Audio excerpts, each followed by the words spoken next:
What's good, y'all? It's Wil Milz, and I just jumped off the porch with Dirty Glove Bastard. Official. Pack y'all up. Cause worst nightmare. I'm young, black, and holding my nuts like cheer. Showers in the pub, having a light beer. Yes, sir. It's your boy Speedy from Off the Porch, and we in NYC for this special edition. And I got my boy Wil Milz jumping off the porch with us today. What's up, bro? What's good, man? What's good? Good to be here. Good to be here. Appreciate you for pulling up, bro, man. Yeah, man. Had to pull up, man. Yeah, man. Had to. Glad to have you on the platform, bro. You like I've been following you for a minute, bro, and you be having me cracking up, man. So I was like, man, I gotta get bro to come over here, man, and chop up some game while we. And I just caught a flight back home, so I just came here early for you. Word. Yeah, because I wasn't supposed to be at the mall, but I pulled up early. Oh, well, you see. asked me to pull up, I'm like, yeah, let me change that flight. Yeah, that's what's up, bro, man. It's an honor, bro. Feel special, bro. It's an honor, man. So now you originally from New York, though. You from Brooklyn. Yeah. Yeah, from Brooklyn. Word. Born and raised. Yes, sir. Yeah. The Brooklyn way. What part of BK? Bed-Stuy. Well, I was born in East New York. Okay. And then when I was young, I moved to Bed-Stuy, so I was raised in Bed-Stuy. Okay. So I cleaned both East New York and Bed-Stuy. Yeah. So, yeah.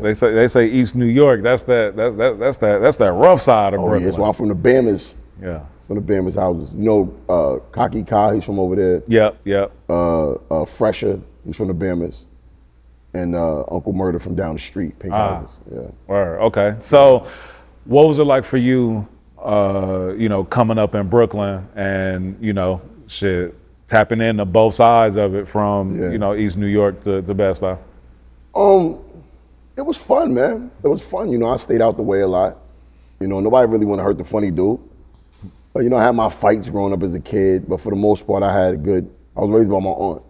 Okay. So my aunt took good care of us and kept us out of trouble. She sent us down south every summer. Okay. So in my teenage years, I rarely saw New York in the summers. I was out the way. Yeah. So while niggas was getting shot, I was in Atlanta, South Carolina. I wasn't even there to see it, because that's when it get wild in the summertime. Oh yeah, for and sure. I wasn't there, but I always had a good time, laughing. Always had fun. Yeah. I always try to have fun. That sounded like me, growing up in Milwaukee, but then I spent all my summers in Memphis. Yeah. So but now that I'm older, I'm like, damn, like moms was sending me basically to the same type of city. To the worst place in the world. Yeah, son. you know what I mean? Yeah, Memphis crazy. Yeah. No, Memphis ain't no joke. But yeah, man. What would you say spending those summers in the South, like how did that even kind of like broaden like your way of thinking, It made me know that it's more than New York, because a lot of my dudes who I grew up with, they just never wanted to leave. So, my boy Jason, he went back there, that's my best friend. We've been rolling for like 30 plus years. Yeah. So when me and him started rocking, we started getting off the block and just people watching. That's where the comedy shit started, because we just walk through Manhattan and I tell dudes like, it's a whole nother world 20 minutes away. Just pay the $1.25 and get on the train. But everybody wanted to stay on the block and the parks and the projects. But we just walk around, just see other people. So that's what the South did for me. It showed me that the world's bigger than Brooklyn. And then when I got older, I'm like, I got to get the hell out of here. Because it's only fun when you're a kid. Right. When you got to start adulting in New York, that shit ain't fun no more, bro. Yo, adulting in New York is a whole other It's beast. a different monster. Yeah, man. But most of the time, and it's interesting too that you say that though, because most of the time, when I meet people from different boroughs, a lot of times they don't ever even leave their borough, and it's almost like against the law to say I'm from Brooklyn and I'm about to, go over here to Queens or go over to the Bronx or whatever. You pass through though. It's like an unwritten rule, like don't go nowhere where you don't know nobody. You know what I'm saying? So it's not like you just freely going over there, because when you go into these residential areas, people's real territorial. Like for me, it's like we in the Bronx right now, but ain't no reason to come out here, bro. Yeah. For real, son. You watch a Yankees game and leave, nigga. Don't come in here. What you hanging out here for, bro? Yeah, for real. Because I'll tell you, I lived out here in New York for about 6 or 7 years, and yeah, literally, I lived in Brooklyn. I was in Crown Heights, and the only reason why I came to the Bronx like 1 or 2 times was to go to a Yankee game. That's and then you don't go see no girls. That's the worst thing to do. Oh yeah. Don't go see no chicks. Let them come to wherever you at. Yeah. They be the worst ones to line you up. Nah, for The real. girls that get you touched out here. Especially like you walking down their block and like cats see like where you walking. Because girls think they can control the guys. They be like, oh, them niggas ain't gonna do nothing. Yeah, okay. I got caught up a couple of times, but young though. Yeah. Learn my lesson. So what was influencing you at a young age, bro? Like what was, what was it music early on? Was it, you know what I mean? Like were you heavy into comedy early on? Or? I never thought about being a comedian. I was into fashion really. That's what we always into. It was like, if you fly, you popular. Yeah. So the better you dress in school, in high school, that's the most popular you're gonna get. But I always was funny, but I never thought about being an actual, like, there's nobody I grew up with that did stand-up comedy, or there was no social media around. So it was just being the funniest guy in school, really. Yeah. And being the funniest guy on the block. But then everybody funny in New York. Right. Everybody funny, because just like we on this stoop right here, this is how you get funny. This is how you earn your bones in New York, on the stoop. Yeah, folks just snapping. That's it. That's it. Gotta have thick skin, and you just roast with the best of them. Yeah, that's a for Right. sure. Yeah. I know I was poor growing up, so like I ain't had no Timberlands early. I had lugs, so cats used to. That's wild. Cats used to call my boots Twinkie boots. Like it was, you know what I mean? But you had to have some thick You skin. wearing lugs? Yeah, I was wearing lugs, bro. That's crazy. I didn't have the Birdman lugs. It was before Birdman got You into got it. But cooked to death on my block. I had fake Tims. They was wheat color and everything. Oh, the Caterpillar joints? Yeah. Yeah, you would have made it home that night, bro. Nah. We'd have surrounded you and just cooked you. Trust me. Like, luckily, I could snap back because shit. Yeah. They used to go in. That's how but that's like how you learn, because we was poor. Yeah. All we had was roasting.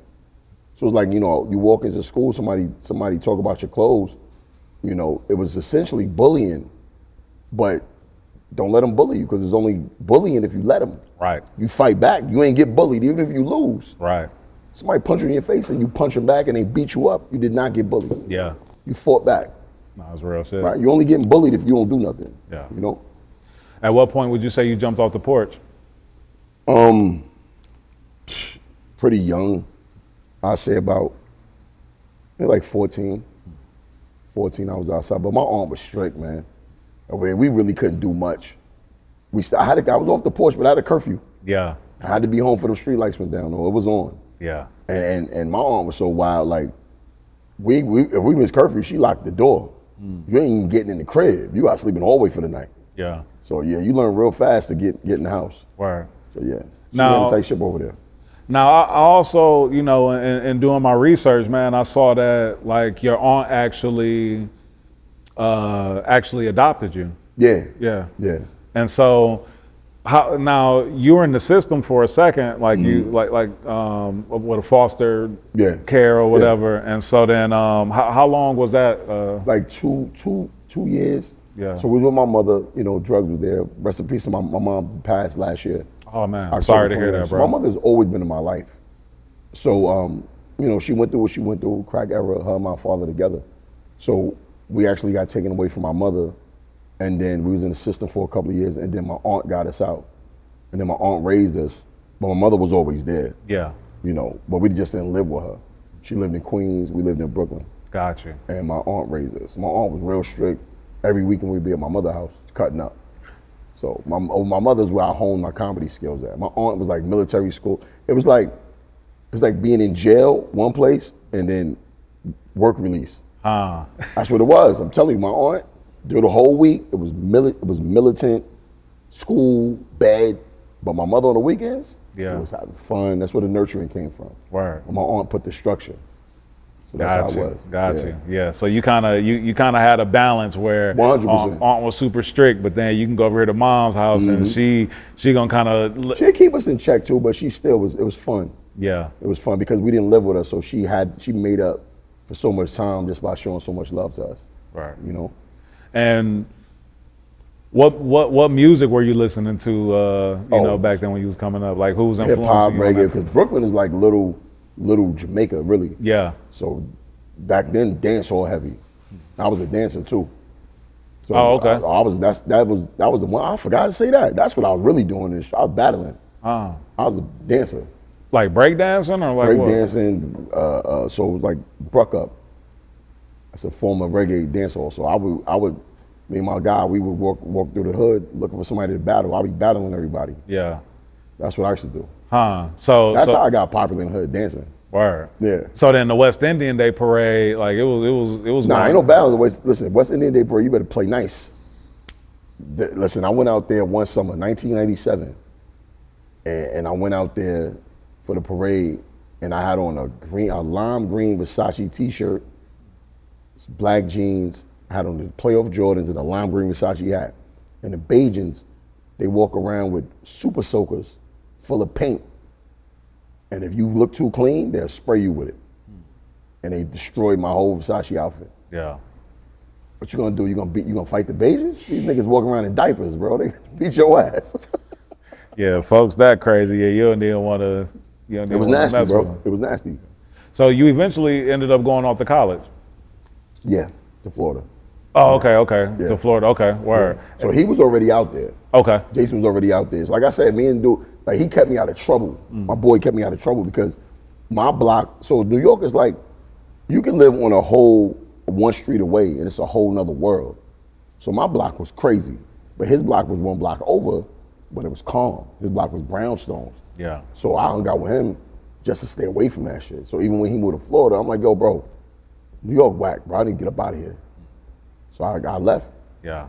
And that's how I got to Florida. Word. No, that's But then I came back, realized adulting ain't fun, and went back. Yeah. And that's how I started doing comedy. Okay. Yeah. Okay. Now, when you went to college, like you originally were planning to be like a teacher, right? History. Huh. History. Yeah. I couldn't imagine you as a teacher. Why not? I'm a beast with it, bro. Don't sleep, son. Smart dude, man. Yeah. No, not on that tip. I'm just saying, like, I realized I if I really took it real serious and wanted to like retire from that, being a father, you know what I mean, I would have been an amazing teacher, bro. Amazing. College professor though. Word. Okay. Yeah. Yeah. I'm about to say, college yeah, professor. you be in there There's clowning no way I high could deal school with the kids. Like, no way, bro. No. So then what actually got you into comedy? Like, was it something where you just was like, I'm gonna just hop on one of these open mics and just Nah, it was not even me. So, you know, I've always been the guy amongst my friends to make everybody laugh. That's always been my thing, right? Just make everybody laugh when people about to fight, I crack a joke and make everybody calm down. So one day my boy was like, yo, son, you should get on stage, bro. I'm like, I don't be no stand-up comedy. I'm a scammer. Well, I don't want to be a stand-up. I don't want to do comedy. Yeah. So one of my guys who was already a comedian out there in Orlando, he was like, yo, it's a 5-minute set. Let's do 5 minutes. And I had posted it on my Facebook page that I'm gonna be doing comedy. And when I got there, the whole building was packed. I'm like, they're coming to see me? So I got up there and I did my thing and I did good. Yeah. And I'm like, oh, okay, I like this feeling. And you go up on stage and just kind of freestyle it, or did you have like some? Yeah, I wound up freestyling a little bit. I thought I had a set figured out, but when you get up there, you forget your set. So I just got up there and just told a couple of stories and I made people laugh and it did good. I did like 5 minutes and I'm like, okay, I can see myself doing this. So I kept going and kept going with it. And I said, all right, this is it. Word. This is it. And at what point did you step into the side of actually creating content?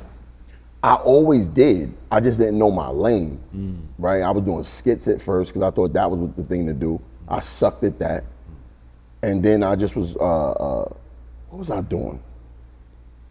Doing like commentaries. And then I got on some political shit, right? Because I'm really heavy into that too. That's when my page was King Dirtbag. Okay, yeah. That was the original page. And I used to get in so much trouble, bro. Like giving my political opinions, going at fat people too hard. I didn't know my voice. Yeah, going at fat people, white people, black. I used to attack everybody. But it wasn't funny. It was I knew I was being funny, but my delivery was aggressive. And if you don't know me personally, you don't know that I'm playing. So I got canceled. Yeah. Because of Lizzo. Oh yeah, from the basketball game where she was twerking. I got canceled. They canceled the King Dirtbag page. And this was when I first was taking off. And I was like, damn, man, what I'm gonna do now, bro?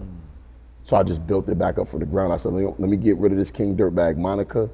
Let me use my real name and define my comedy edge. So I said, all right, I need something to offset this voice, because this is the voice that be making people not know that I do comedy.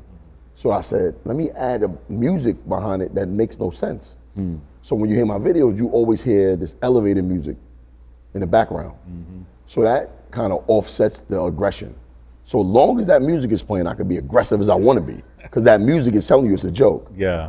And then, you know, started doing the top fives. And cause I started doing the top fives like in 2016, really. Wow. If you go to YouTube, I've been doing those for years. Yeah. But then, you know, like I said, me and Jay be on the phone, and I'm like, yo, bro, let's do top five this, top five that. And we just be coming up with all of these different lists and all of these different stuff. And it started working, and it started hitting like crazy. And I'm like, oh shit, we gotta keep these going. So that happened. And all of those go viral. And then me, you know, it's this thing where people say like, you're a comedian, you sensitive.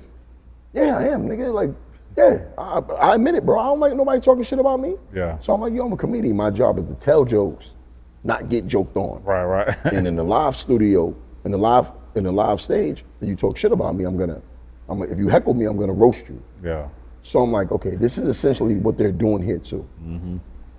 My video is my stage, the comment section is the audience, and you talking shit in the comments is you heckling me. Yeah. Let's make you the center of attention now. That's how the Summer Jam Screen was born. So now I started screenshotting their comments and roasting them back, and now making them the center of attention the same way I would do on stage. So essentially all I did was bring what I do on stage to social media. To the internet, and then that took on a life of its own. And then as a result of that, I started having beefs with different groups of people, and I'm always into it with somebody specifically. It's so crazy, man. Like, why do you think people are so triggered, like, by what you post and just you as a person, and all in your comments? I mean, you got folks threatening you and all types of stuff. I think now at this point in my career, it's kind of like a badge of honor to get roasted by me. I think before it was like people who really felt some kind of way. But now I think people do it on purpose. It's kind of like being a character on South Park. They're gonna insult you. But now if you see celebrities they're lined up around the corner to be a South Park parody. Yeah. Because it's a badge of honor. So it's like, that's what my page is becoming now. It's like, yes, because people DM me like, yo, bro, please roast me. Like begging to be roasted, they want it. But then some people think they really could fuck with me, really, like, because I'm personable. So I'm not like your typical stand-up comic, because I do stand-up. Most stand-up comedians don't really interact with their fans on social media. They kind of just post their shows, their content, and keep it moving. But me, I interact with people on social media, which is not something typical of stand-up comics. Yeah. Yeah. Why do so many cats try to go in on you about the nose ring, bro? Bro, I tell people, bro, I don't know. Like, I got this shit when I was 16, bro. Yeah. I didn't get it because, like, I said this on the show, the Atlanta niggas made it zesty, bro. Like, yeah, but I don't know at what point did this ever, because if you look back at the 90s, which is when I got it, the people I know who had it was gangsters. Yeah. I mean, even if you want to say Pac, nobody ever called Pac gay. Like, right, nah. It was X-Clan, they had it, and they was like militant. Oh yeah. And then Daz Effects, they had it. And I got it, you know what I'm saying? Because I thought it was just different. I didn't get it because of a particular person. Well, my best friend, he had it. And nigga, I'm telling you, this is my nigga, like, he had it too. Yeah. So I'm like, we're gonna be different. Like, I was the first person in high school with tattoos, because back then nobody had tattoos. So anything that was deemed different, but even now you don't see men with their nose pierced. Right. I don't know, but I like when they attack it though. Yeah, it's about them. It just give you some extra ammunition just to go in. Yeah. Your top 5 lists are, I will say, are legendary. One of them that I saw recently, where you posted the top 5 villains in movies, Yeah. And when So you know the said top 5 real villains, the actual villains. when you said Yvette from Baby Boy, Villain, bro. Villain, because think about it, bro. Jody, she was already on a, first of all, why are you letting this man in jail call you? right? Right? They never said what they was talking about. But Snoop is like, yeah, Jody, you can't pay his bills, and you sitting there talking shit about your baby father, this man. And then Snoop gets out and comes right to our house. He said, Right. I'm home. You let him on. And then we never saw what was happening behind closed doors. Right. Right? And then you felt comfortable enough to leave and left him there with the Eastsiders. Yeah, like gonna leave the son there Jody with was coming to pick up the baby and you left him there with these niggas? So that right there, they giving us clues that there's more going on with these two. Oh yeah. You know what I'm saying? Come on, man. Yeah. She was a villain, bro. Then when you said Rose from the Titanic, bro, I was Big villain. tripping. Big villain. Thick, bro, she cheated. She cheated on homie. Homie was a dickhead, but she knew that before she got on the ship. Right. And then you cheat with the fucking the peasant in a basement. Jack Dawson was a bum. Yeah. He Yeah. fucked Jack on a boat, stole homie Diamond, killed Jack, and then disappeared. And then at the end of the movie, you throw the diamond in the water. Yo. These people paid $1 million. She was a selfish bitch her whole life, bro, and then died at the end. Yeah, for Come real. on, man, pack her up, son. Yeah, she was a terrible person, bro. Another top 5 list was the 5 worst friends in the movie. When you broke down Smokey on Friday. friend. Yo. Craig lost his job, right? Smokey should have been like, yo, let's go look for you a new job. Instead, he's like, yo, you ain't got nothing to do. Come get high with me. Right. Super bad influence. Then you smoke up big worm weed. Craig ain't got nothing to do with none of this shit. Almost got Craig killed. The whole movie. He's just doing bullshit. Yeah, nah, for real. Yeah, Just- Smokey was a terrible friend.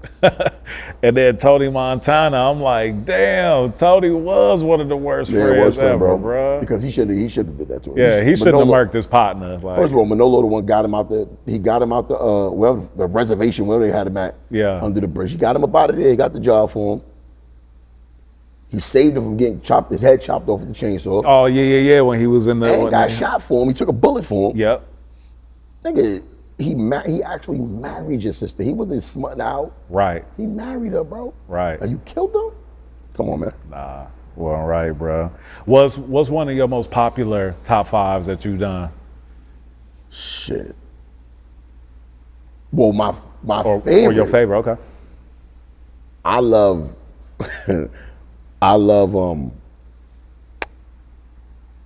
top 5 ugliest NBA players of all time. That one. Oh man. That one, I laugh every time I see it. The top 5 ugliest NBA players. I did like 2 different parts on that one. Yeah. And top 5 worst reality TV shows of all time. Ah, okay. And I said like Dog the Bounty Hunter. oh yeah. Yeah, because Dog and his sons, these niggas is in full combat gear, but they're chasing down drunks, bro. Right. First of all, they in Hawaii. They chasing down drunks and woman beaters, running down on them with no guns, no nothing. Come on, man. It should be Dog the Bounty Hunter in Memphis. Try that shit out there, bro. Hell no. That Come ain't- on, man. And Dog. Right. Take Dog to St. Louis or something And like then that. basketball wise, that's another bad one because they wasn't wives. Yeah. They were girlfriends. It was like one wife. It was called Basketball Wives, and none of them bitches ever was married, bro. None of them. You did a top 5 most handsome women. Yeah. And why did I know that Tiana Taylor was going to be You know what's number crazy? 1? I love Tiana Taylor. I hated that I knew that she Check was this going out. to be number 1. She's one of my biggest crushes. I love her. And I left her off part 1 on purpose. And then I'm like, I can't do it to TT. I can't. And then when I put part 1 up and she wasn't on it, the comment section went crazy. Like, yo, where's Tiana Taylor? And I'm like, damn. Now I gotta put her now because Yeah. I know she's handsome, bro, but it's like I had to put her. But I put Grace Jones, who she looks like. Yeah. I put her on part 1. Yeah. And I hope she would suffice for the lack of Tiana, but it didn't work. The fans wanted Tiana, so Yeah. I had to give them Tiana. And then you become popular with like a couple of these sayings, like especially the pack him up, son. Like, pack you up. Pack you up. Yeah. That's just something me and my boys used to say, that we say. So I didn't make it up, but I definitely coined it. Yeah. But, you know, we'll say that to each other. Like, you know, like somebody say some bullshit, like, I'll pack you up, son. We'll say that to each other. Yeah. So it just became a part of my natural way of speaking.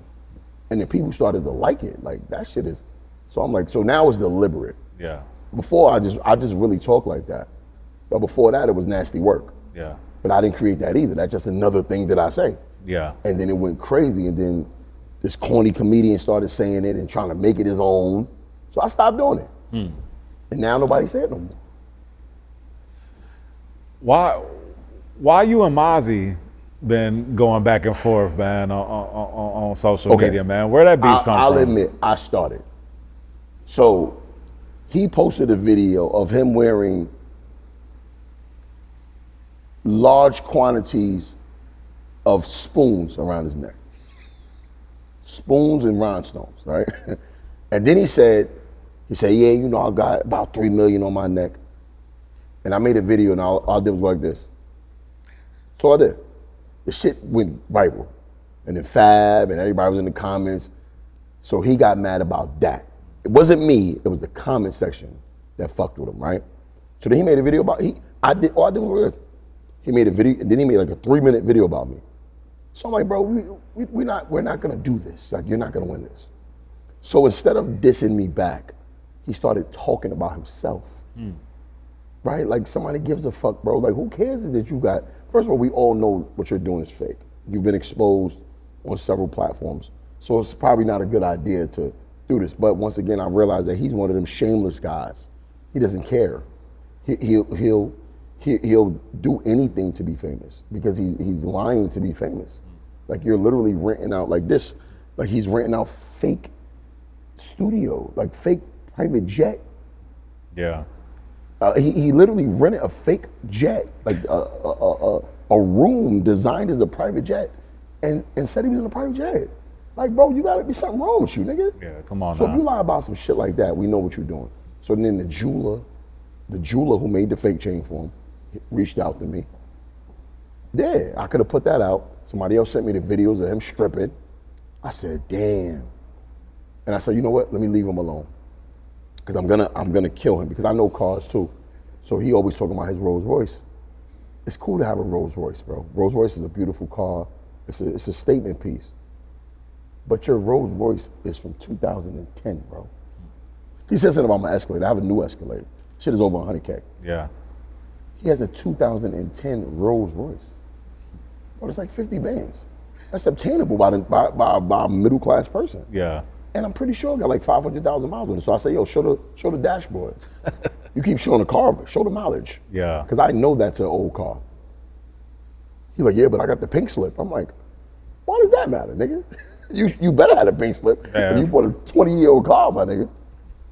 Yeah, but but he's packed up. He's done. He's done. He's not coming back. And then I saw where you were actually like showing your creative space, right? That you have down in Florida. Can you just talk about like pushing it to a positive note? Right. Can you talk about like investing in yourself and how you actually like have this creative space and what you're doing for yourself? So I've been doing the All Jokes Aside podcast since 2018. Yeah.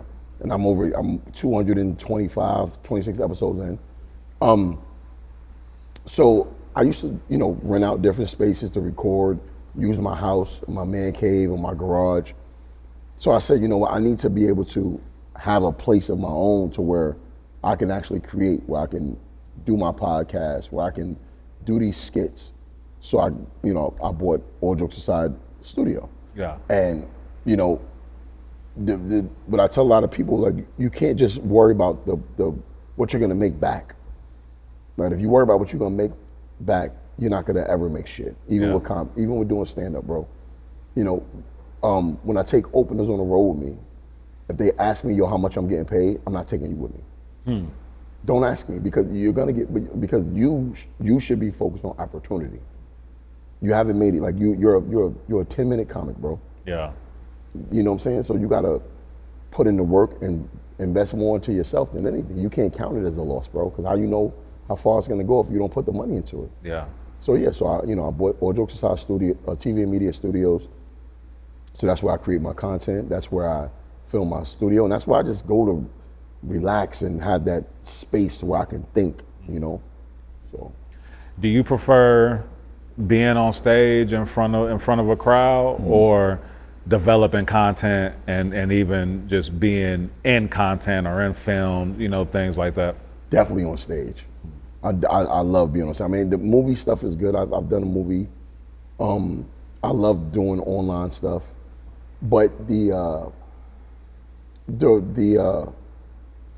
feedback is more immediate on stage. It's a rush, like the opener is closing up or the host is about to bring you up.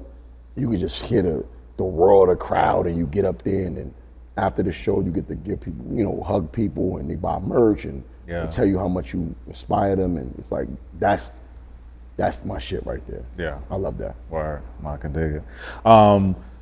What are your thoughts on this 50 Cent and T.I beef that's been going on? You've been seeing that? All right, I'm gonna give you a different perspective because I just did another podcast and I got myself in some trouble because of some shit I said.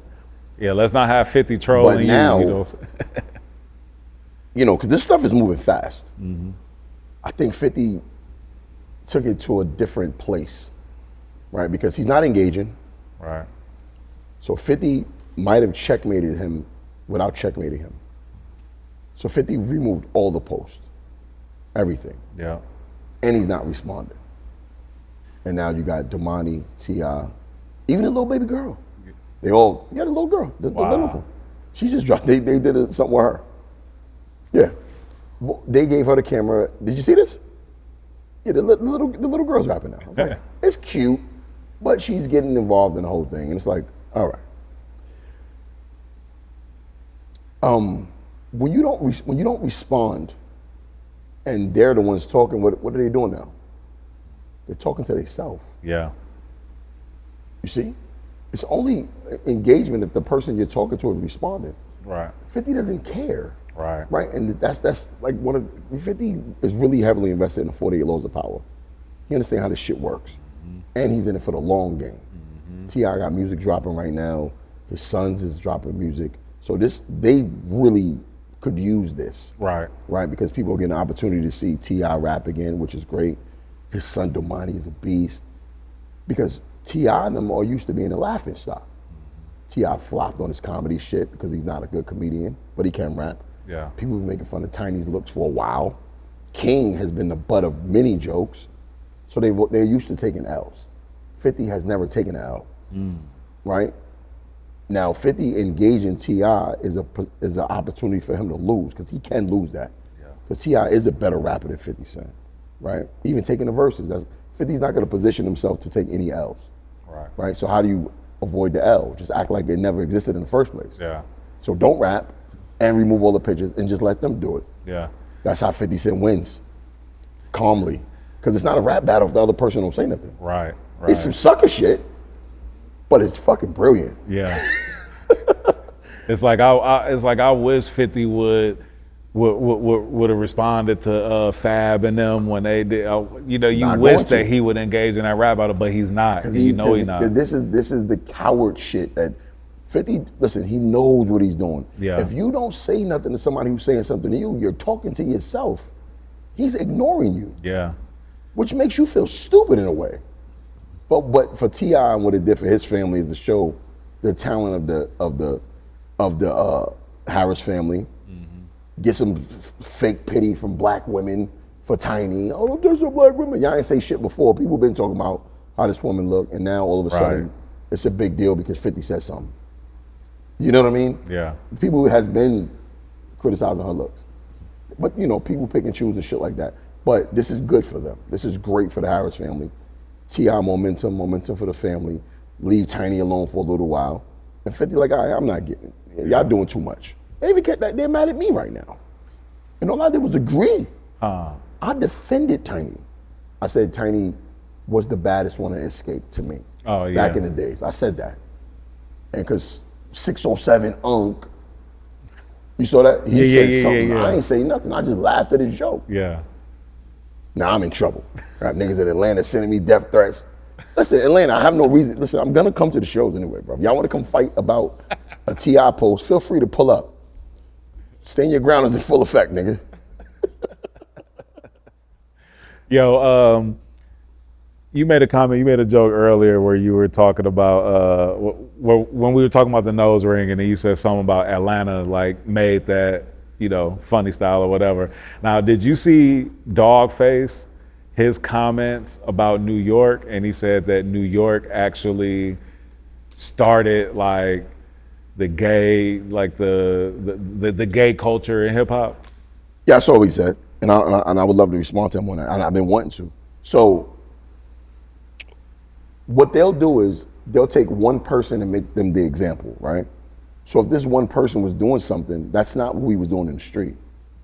But it's actually a culture, like Atlanta is not considered the gay black mecca because somebody made it up. It really is. Like, you go out there, you see what time it is, bro. Like anytime you see a nigga in high heel shoes, nails painted, the rappers wearing dresses and shit, people forget that Andre 3000 was really the first rapper to put a dress on. Yeah, go look. Dre ain't putting no dress on. You wasn't? You didn't know it? You talking about that Egyptian? No, not Egyptian. I'm talking about a Japanese kimono. Yeah, look it up. This is before all this shit. But see, niggas like to pick and choose though. You know what I mean? Like there has been homosexuality in hip hop throughout the inception of hip hop. However, the culture that popularized it directly came from Atlanta. 100%. Yeah. Like that's not and this is like, if it's not you, then it's not you. We're just speaking on the culture itself. Yeah.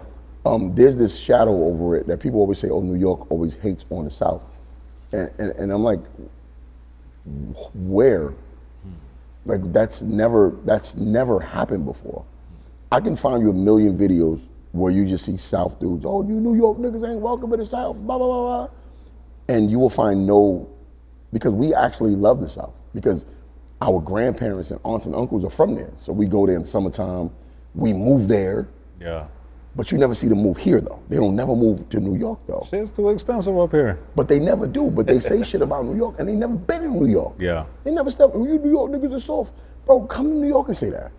But I bet you will come down there and say that. You know what I mean? And that's the thing, it's just the inferiority complex. And then when you look at it as a whole, New York City is New York City. It's a city within the state of New York. Yeah. When you say the South, you're talking about 13 states. So is this one city versus 13, the whole Confederacy, bro? And then what winds up happening is you get into this weird space where you say the South and everybody from the South don't agree with you. It's like, say where you from. You know what I mean? Like, with the South, it'd be a nigga in Mississippi. Like, bro, it ain't, I can assure you, nobody's from New York is moving to Kentucky, Alabama, Mississippi, nobody's moving there. Yeah. Right? But we get love in Atlanta. We get love in Houston. We get love in Florida. They don't talk like that about New Yorkers. They welcome us with open arms. Yeah. But what happens is this fake beef. It's almost like the East Coast, West Coast shit. And that's the sucker shit T.I. was doing too. Yeah, you New York, don't do that, bro. Just say 50. Yeah. Don't do that because you're gonna spark this shit up and it's stupid. Yeah. That's why niggas is mad at me in the comments now. Because the podcast I was on saw opportunity, the T.I. and the 50 shit is going on. Oh, this is popular now. Let me post this shit that Wil Milz said. If he'd have posted it a month ago, nobody would have cared. But because 50 said Tiny looked the way she looked, now I'm getting thrown under the bus too. Yeah. But there's a 2-week time frame on all of this shit. It'll go away. For real. People will forget about it when the next headline pops up. Just something to have fake outrage about. Yeah. You know what I mean? Word. Nobody really care, bro. Man, what else you working on? What else you got coming up that you excited about that you can speak on? I'm still touring. I'm back here March 12th. I'm actually at SOB's with my boy Ray Ray. I don't know if you know Ray Ray. Nah. You probably missed 9 times out of 10. Oh, okay, yeah. Yeah, he's doing his first headlining spot, so he's in the comedy space now. Yeah. He transitioned from online to do, so he asked me to join, come out show. So I'm like, I got you, bro. Yeah. So I'm gonna go work with him tomorrow, actually. Okay. And then March 12th, I'm at Rodney's. I'm headlining there. in the city. Then I got Detroit coming up, Atlanta coming up, back in Atlanta. I did Atlanta 3 times last year. They pulled up and they loved me. So, Word. so yeah, I mean, I'm still touring. Yeah, just podcasting. Got the Ari Spears interview about to drop on my podcast. So yeah, man, Right. a lot of big things coming up. And out of all of your experiences, what would you say is one of the biggest life lessons that you've learned? Life lessons? Yeah. Well, you know, I lost my mom last year. The biggest life lessons I learned is that, you know, and when she passed, it told me that, like, my mom has been through a lot, and we've been through a lot with my mom, but I've never not loved her. You know what I'm saying? Like, I think most importantly, always show love, because at any given time, somebody could leave, bro, and you never know. Like, always tell people you love them. When you get off the phone, I love you. Even if your homies, I tell all my homies I love them. You know what I'm saying? Ain't nothing soft about that, bro. All my friends, I love you every time I speak to them. Even if I'm mad, I don't leave the day mad, because you never know. Yeah. That could be it. So that's my biggest life lesson. And that came from me losing my mom. Word. But I was already like that. And I'm like, damn, I'm glad that I didn't have to learn that after. I was already like that, and I got that from her. Yeah. You know, just showing love consistently. And always, you know, with my career, don't take life so serious, bro. You know, people take everything too serious. They sensitive, fake. If it ain't gonna make you lose no money, lose no sleep, lose no health, bro, who gives a shit, bro? If somebody laugh at you, or who cares, bro? This world is so sensitive, and people are focusing on the wrong things. You know what I'm saying? And that's all I gotta say about that, bro. Just, Nah, that's real. No, that's Yeah. real spit. If you could go back and tell a younger version of yourself, just give yourself some advice, what would it be? I wouldn't change nothing. I think I had to go through what I went through in order to be where I'm at today. Yeah. I think, you know, even with all my kids I got, everything I went through, I'm a late bloomer in the comedy game. But I'm glad I'm in it now, because nobody can take advantage of me. Yeah. I'm not gonna sign no bullshit deal. I know my worth. You know what I'm saying? I know all money ain't good money. I know how to be broke. I know how to have money. I wasn't thrown in the wolves and got money and success young to where I blow all my money. Like, I'm doing everything the right way at the perfect age mentally. Yeah. You could be 50 and be immature, bro. That's real. You know what I'm saying? So it ain't got nothing to do with age. It got something to do with experience. Right, And I think your life got to do this. Yep. And then go up. Absolutely. But this is whack. This is whack. Like, but this is perfect. Yeah. You know, just up and down. Just that's how you learn. Everything is a learning lesson, bro. Yeah. You know. And a book or a film not gonna be interesting if it's just like going like this. Like, you gotta have some twists. Or if it just shoot up, it's like, bro, that's gonna come crashing. Like, if it just went up like that, nah, it's gonna crash, bro. I need a little, you know, little trials and tribulations to make it make sense. Word. You know. And before we get out of here, can you share your top 5 comedians? And they can be traditional. They can be, you know, people that's popping online, whoever. For me, it's always gonna be traditional, because I respect the stand-up game. Okay. There are dudes who are online doing their thing, but respectfully, I'm into the stand-up game. Yeah. So my top 5 comedians in no particular, I could put it in order. So I'm gonna say Bill Burr at number 5. Okay. I'm gonna go, damn, who's number 4? I'm gonna go Patrice O'Neal Oh man. at number 4. Long live him. Number 3, actually no, Patrice O'Neal's gonna be number 3. Okay. Number 4, I'm gonna go with Godfrey, Okay. underrated. Number 2, I'm gonna go Chappelle. Okay. Number 1, I'm going Richard Pryor. Whew. Yeah. That's a And legendary that's for me. list. I mean, I don't mean nobody else know, but that's for me. When I need to learn something, Yeah. I'm going to look at them guys. Word. Yeah. Nah, that's what's up, man. You got any shout outs you want to give?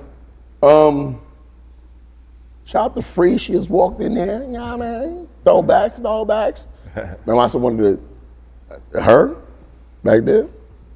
What's happening? Little kid, bro. She one of the girls that laughed at me when I walked in the classroom because I had on some ponies. Shout out to my boy Jay. Yeah, but shout out to all the comedians out there doing their thing, stand up, online. And just remember this, y'all. Just because you didn't find it funny don't mean it wasn't a joke, bro. I laugh at the attempt. If the joke wasn't funny, I respect you for the attempt.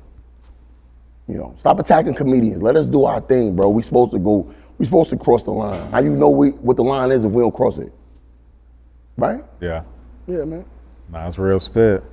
Wil Milz, pack you up, son. Pack all y'all up, man. Leave me alone on these apps too, bro. I'll be chilling. I don't be bothering nobody, man. Man, I appreciate you pulling up, man, jumping off the porch with us, bro. Appreciate you, bro. Yes, sir. It's all love.